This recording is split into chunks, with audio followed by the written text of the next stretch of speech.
Zaba said, is on top of the news recently. Ever since Rishi Sunak became Prime Minister of the United Kingdom, interest in Britain has soared across the country. Sunak is not only Britain's first non-white Prime Minister, but also the first British Asian of Indian ancestry and a practicing Hindu to become one. And at 42, Sunak is the youngest ever Prime Minister of the UK in over 200 years. But Sunak takes over at a time when Britain is at a critical crossroads. It is facing an unprecedented economic crisis. Its relations with the international community are still being redefined after its exit from the European Union in 2020. It also has to deal with the fallout of the Ukraine war, and as importantly for us, Britain's relations with India is at a promising but tricky stage.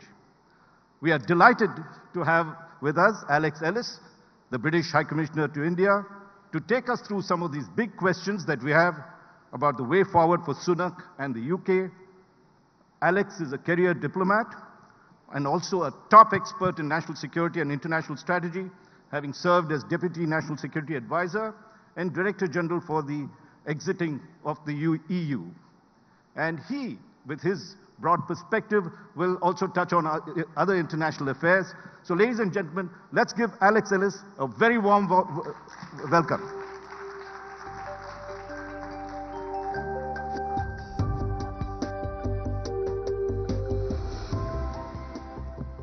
Alex, thank you for being with us at the India Today Conclave, Mumbai.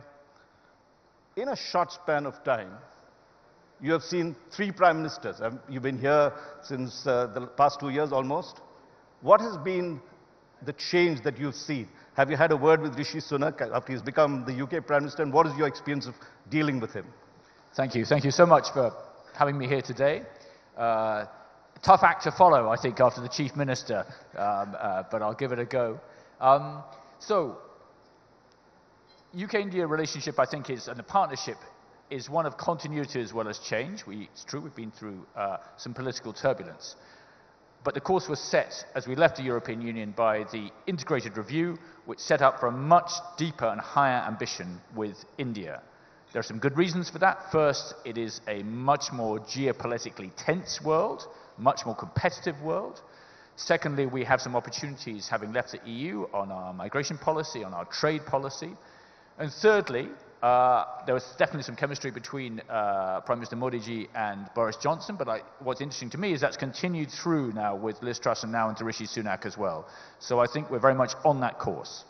And you worked with Rishi before, when he was finance minister as well, or as we say in Britain, Chancellor of the Exchequer. What was your experience, and did he give you any advice on how to handle relations with India? So first let me try and say, and please excuse my Hindi, which I will now inflict on all of you. Zarur ve Bharatiya mool or Punjabi mool ke hain aur Hindu bhi hain. Ye dil aur dimag पूरी तरह से British है। आजकल मुझे बहुत खुशी है कि आजकल मेरे देश में मॉडर्न यूनाइटेड किंगडम में दोनों संभव हैं। Excellent. That's more Hindi than I can speak. Don't ask me another question. No, but since you mentioned where his dil is, where his heart is, and that's England. You know, in the past there used to be this, what they call the Tebbit's test for loyalty, which is if you're watching a cricket match versus England and India in the UK, which side would the people of Indian origin cheer? And that had become a huge controversy. Do you think that particular thing has been set to rest with Rishi Sunak becoming the Prime Minister? Rishi Sunak is British. I'm sure he's rooting for the English team. I think that what has happened is the concept of Britishness changes over time. If you look at the census figures just out in the UK, 16% of the population of England and Wales now born outside the UK. Actually, India is the #1 place where people born outside the UK are coming from. So it's a different sort of country to it was a generation ago. And I think it's a better country for it. It's able to attract talented people from all over the world. Investment as well, I'm sure we'll come on to that. So the concept of Britishness doesn't stay still. It changes over time, and I think it continues to change. And the extraordinary human relationship which exists between India and the UK, you can see it in political life, you can see it in academic life, you can see it in sport as well, means that it is a different country, and I think we benefit enormously from that. Do you think his coming will improve race relations in India? I mean, in the UK, that's always been a question. I think the UK, modern UK, is, as I've said, quite a diverse place. And I think that he gets to the top because he's a very capable man to lead a political party and therefore to be the Prime Minister of my country. And it shows how talent can thrive. That is the most important thing. Now, his coming, I mean, does it mean that, we've asked that question even in India Today magazine, will he favor India or will he be more loyal than the king itself and actually proceed with India-UK relations more cautiously? I even brought my copy with me, just in case. That gets an applause from the India Today colleagues, surely. He's the British Prime Minister. He works for the interests of the United Kingdom, as I do. Part of delivering for the United Kingdom is to have a deeper and broader partnership with India. Our Foreign Minister was here in this city last week, his first trip after being reappointed as Foreign Minister, and he said he could not see a world in which the United Kingdom thrived without India thriving. So there's a mutuality of interest there, which I think will get tighter over the next generation as India continues on its extraordinary ascent to be a developed economy by 2047. Now, we've had negotiations for a free trade agreement with Britain. It was to be delivered by Diwali. It hasn't. Are you confident now of it moving quicker? What are the kind of holdups that you are there, and by when do you think we should have this agreement in? A free trade deal delivers growth and jobs in both our countries. There's an enormous gain for both countries if we can manage to do it. Negotiations are always tough. We've actually got through the majority of the negotiations already. I always think of it like a long climb up a mountain. You know, we've been along the valley, we've walked up the valley, we've now got up to the base camp, and now we have to do the short and steep ascent. That's tough. It requires trust on both sides, but I think we've garnered that. We've actually got through the majority of the negotiations already, and now we're set up for the final ascent. So I think there will be a push, and the two prime ministers, when they spoke last week, almost immediately after Rishi Sunak became Prime Minister, and they agreed this is one of the main aims for the next few months. Which are the areas that are still sticky points? I think any free trade deal comes down to balance. UK will want some access to the goods market of India. India is a country of high tariffs, not surprisingly, because its stage of development is different from the UK. UK has very low tariffs. We'll want more access to the Indian market for high-quality UK products, which I think would benefit Indian consumers. India would also like access to some bits more of the UK market and would like the temporary mobility of workers between the two countries. There's a big flow of people between India and the UK. So it'll come down to that. It's a bit around security of investment, where some British companies in the past, I should say, actually not under this government, have found difficulty where the government's taken retrospective tax and things like that, so we need to have some security around that. These are tough issues. The question is there the political will there? And I think listening to Prime Minister Modi and Prime Minister Rishi Sunak last week, I felt there was that will there to try and do the short, steep ascent. You were mentioning tariffs. Does that include Scotch whisky? Has that become a subject of debate, and where has that reached now? Importing it by India. Both countries have products which they want to export more of to each other, and that benefits consumers in each other's cases. For example, some textiles and manufactured goods from India to the UK. We have some very good high-end products, some very good cars as well, and we want to be into the growing Indian market, for sure. I think one of the more contentious sort of points is this whole business of mobility and migration. You had the Home Secretary, Suella Braverman, who, when working under Liz Truss, the former Prime Minister, talked of Indians overstaying their visits, and she expressed serious concerns about a free trade agreement on the migration issue. What is the problem? And has that been resolved? Okay, let's have a bit of audience participation. I need to get you back after listening to the Chief Minister. Hands up in this room who has been to my country, to the United Kingdom. Okay. I'm going to ask that table over the hell, what the hell have they been doing for the last 50 years? Why haven't they been to the UK as well? I think that tells you something. There is an enormous flow of people between the UK and India. Indian nationals top visas for students, overtaking China this year for the first time. For skilled workers, 45% of all skilled workers coming into the UK on a visa come from India, and for visit visas as well. And there's a good reason for that. The UK is an attractive place to study, it's an attractive place to visit, it's an attractive place to work. So that's the thing to keep in mind. There is an extraordinary flow. I would say if there's an issue, the issue is getting more Brits coming here to India to understand the reality of India today, because I think that there is huge opportunities to learn about India as well. So any migration policy has to balance openness and access with respecting the rules, and so therefore people who overstay or don't have a legal right to come to the UK, then there have to be policies which get them back to the country which they come from. That's true of India, it's true of any country as well. Well, we did, India and UK did enter into a mobility and migration agreement in 2021, but reports say that it is very patchy. Now, why is that so? I mean, you were supposed to get it over by this year. What's the problem? What's holding it up? The good news is I think that the patchiness has got a bit less patchy. That agreement is about exactly that, enabling the mobility of people between India and the UK, and at the same time allowing both countries together to tackle illegal migration, illegal flows. And actually the agreement was signed 18 months ago, and now I think we're getting to a much better phase of implementation. So I hope that will continue for the next few months, because it's to both our countries' benefits to have a flow of people between the two countries, talented people, temporary workers and so forth, who can actually know and offer something to the other country.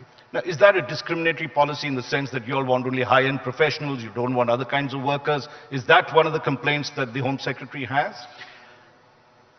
Both countries, I think, have their migration policies. They both want to attract talented people. They both want to make sure that that is balanced by rules in relation to people who don't respect the law or who are not, don't have a legal right to remain. As I say, that's true of any country. It'd be true of UK, it'd be true of India and countries around the world. Well, let's come to another issue, and I think that's where the Indian government has been highly frustrated. We have economic fugitives and others overstaying their visits in the UK. We have the case of Vijay Mallya, we have Nirav Modi. The Indian government has been making frantic efforts to get them, but somehow it doesn't seem to work. What is the British government doing about that? The truth is, this is no longer a government matter. The Home Secretary, our Interior Minister, signed off the extradition of Vijay Mallya over 3 years ago. That is now a matter for the courts. Our Prime Minister, we are clear, we do not want the UK to be a place of fugitives. We want it to be a place where people respect the law. And all I would say is it's now an issue for the courts, and the wheels of justice turn slowly, but they do turn. No, one of the things was to amend the asylum law, which permits them to abuse this kind of privilege that they have. Has any progress been made on that? I'm not going to comment on issues which are genuinely for the courts, and that's where those cases are. No, but this is a parliamentary issue to amend the asylum. Has there been any movement on that? There's a separate question about what you do about asylum rights coming to the UK. That's an issue for the government to take cognizance of. The progress of the asylum bill, I'm not so sure about at the moment, but let's keep the two issues separate. There are extraditions, which the government's decided on, and there's issues still going through the courts, and then there is our overall approach to asylum. But what you see is a UK which, having left the European Union, actually has more control over its migration policy and has actually shifted its migration policy to the relative benefit of Indian nationals. That's a big change for the last 6 years. And the other issue that has been there is the social security arrangement that's there. And there's been a lot of heartburn about the fact that no agreement has been reached and Indian business has to pay a much higher amount, and those who settle over there don't really get the benefit because the visas expire before that and they forfeit that social security deposit as well. Has that been sorted out? So, first thing to say on migration is now there's been this huge increase in Indian students, and one of the reasons for that is they now have the right to work after they finish university, and a lot of people avail themselves of that right to work. It's very attractive, and that's why we're seeing this huge growth of Indian students in the UK. there's a separate issue, which is about paying into the UK social security system. An Indian temporary worker does not have to do that for the first year that they're in the UK. It's an important point to remember. After that they do, and if they stay for 10 years, then they get the benefits of that social security arrangement. That is a case not just for nationals from India, but for nationals from many other countries in the world. Coming to a broader subject away from the UK, but looking internationally, Britain has supported Ukraine wholeheartedly in its effort. India has played a neutral game, has in fact bought oil from Russia, and has been silent on a lot of the resolutions in the United Nations. How do you view, or how does Britain view India's approach towards Russia? First, let's step back and look what's happened. An autocracy has invaded its smaller neighbour. It had no grounds for doing so, it was totally unjustified, and you see the harm that is causing to people in Ukraine and to people all over the world. Look what's happened to energy prices, food prices, fertilizer prices as a result of President Putin invading Ukraine. It is an extraordinary thing to do. We had thought the days of territorial aggression of that sort in Europe were over, but they're not. That's part of the more contested, more geopolitical world which we all now live in, and which I think is one of the great challenges, by the way, for India as its G20 presidency starts soon. So that's where we are. I completely agree with the Indian statements when they've talked about the importance of respecting the UN Charter, territorial integrity, and the rule of law. And that's what we have to get to. UK has been supporting Ukraine in defending their own territory from an external autocratic aggressor. And we make no apologies for that, because we cannot allow autocratic coercion of a neighbour to flourish in this geopolitical world we're in. Let's be more blunt. Is the UK disappointed by the Indian approach in the Ukraine war? Bluntness and diplomacy don't usually sit comfortably together. We talk a lot to the Indian government about it. The Indian government obviously will be driven by its own interests and concerns. The relationship you want between the UK and India, the UK and any country, is one in which you can sometimes discuss quite difficult issues. You do it privately, you do it frankly, you understand each other, and you see where you can create poles of cooperation and looking forward. And that's exactly what happened when James Cleverly, our new Foreign Secretary, or 6 weeks Foreign Secretary, was here last week, had a long discussion with Foreign Minister Jaishankar, and that's what we'll continue to do. In the end, we cannot allow President Putin to thrive from invading his neighbours. That, in the end, is the point I always have in mind. Given the impact the Ukraine war has had on energy prices, Britain is facing a huge crisis that's there.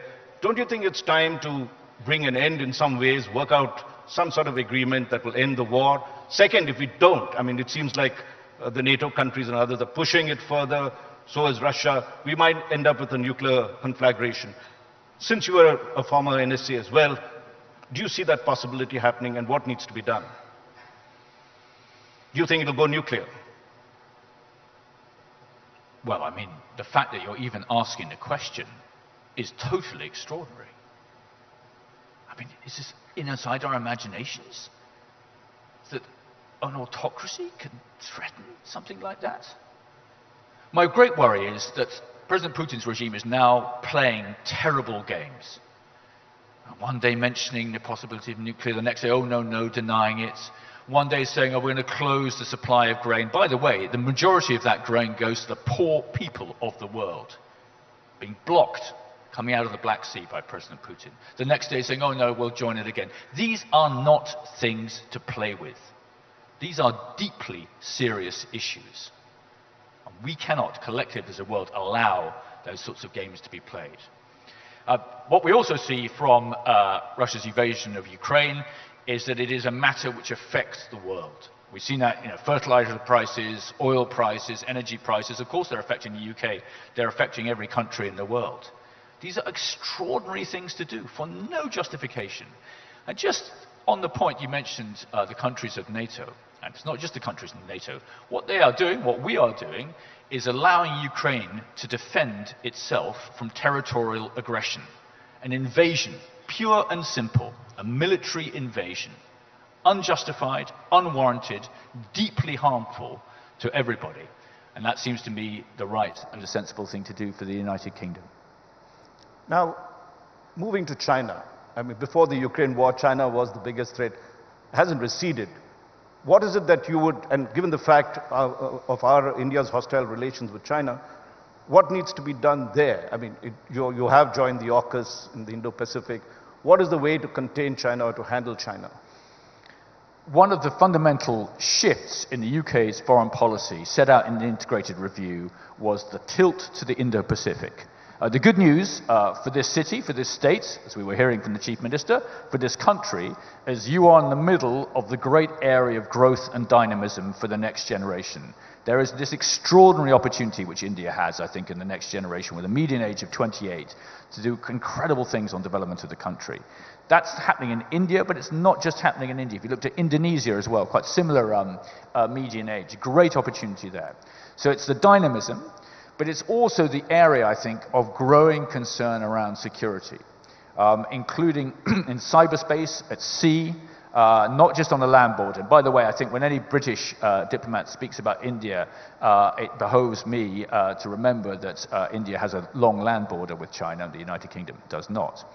So there's a shared interest in having a secure and open Indo-Pacific, because I think the sea is particularly important, where a lot of the world's merchandise is flowing to and from Asia, Indo-Pacific, into some of the big markets in Europe and elsewhere.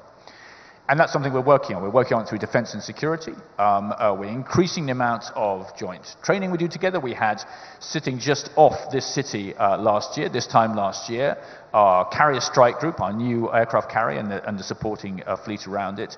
And that was doing a big tri-service exercise with India, exactly to show that we together support an open and free Indo-Pacific. So the good news is you're in the area of great growth in the world. The bad news is it's the growth of everything, good and bad. Well, I come to other bad news, and that is what's happening in Sharm el-Sheikh, the big environment summit that's on there, COP27, supposed to be the implementation summit.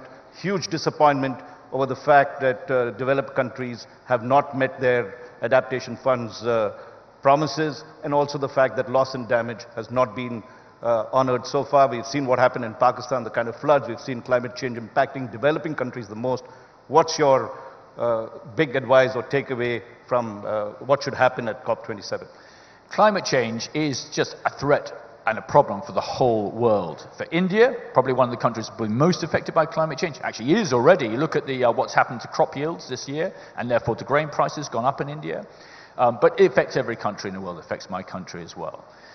The tough news is dealing with a great global problem when you have increased global fragmentation and how you do it. And so that's why I was delighted that last year at Glasgow, Prime Minister Modi, Prime Minister Boris Johnson, leaders from all around the world set the course for how do you prevent serious harm to our planet from climate change. They actually reached agreement on it. It was a great thing. As you say, now you have to implement it. And that is happening in different ways at different times. That involves huge amounts of money. Most of that money is going to come from private companies. The state can do some things, can leverage some money, but most of it's coming from private companies. And India should be one of the great recipients of that money, because India is going to go through this extraordinary energy transition in the next 25 years. The UK, to an extent, has done that. Now, the majority of our electricity is generated by renewables. Our emissions of greenhouse gases have gone down, almost halved since 1990, while our economy has grown by 75%. So it is possible. But to do that, we need to generate the money, and I completely agree. There needs to be more public money on the table. The UK supports. We invest actually through public funds in great companies based here in Mumbai. We just announced a big investment with Mahindra to develop Mahindra's electric vehicles. So there's a long way to go on that. But I think we're on the right course. Prime Minister Modi set India on the course for net zero by 2070 and for this incredible energy transition. I don't think we really realize what a big change this is going to be in all our lives, if we are serious about climate change, what it's going to do. But I think India, we can't solve the problems of the world without India. And India is the third biggest emitter, will be the second biggest emitter of greenhouse gases, just because of a very big population. It's actually low per head. And India can actually jump, on my view, leapfrog. I do not know how to say leapfrog in Hindi, by the way, so I'm not even going to try and say it. Has the ability to leapfrog technology. And that's what's happening already. Some of the British investments in India are in those new technologies. Interesting, some of the Indian investments in the UK are in exactly the same thing. How do you create efficient fuel cells? How do you create better solar power? So it's a very worrying thing, but it's also a huge opportunity, including for India's G20 presidency. And since you mentioned G20, we've got 20 seconds to go for this session. India is to take over as president of the G20 in December 1st, the first time we're doing this. What is the kind of role India should be playing in the next year in world affairs?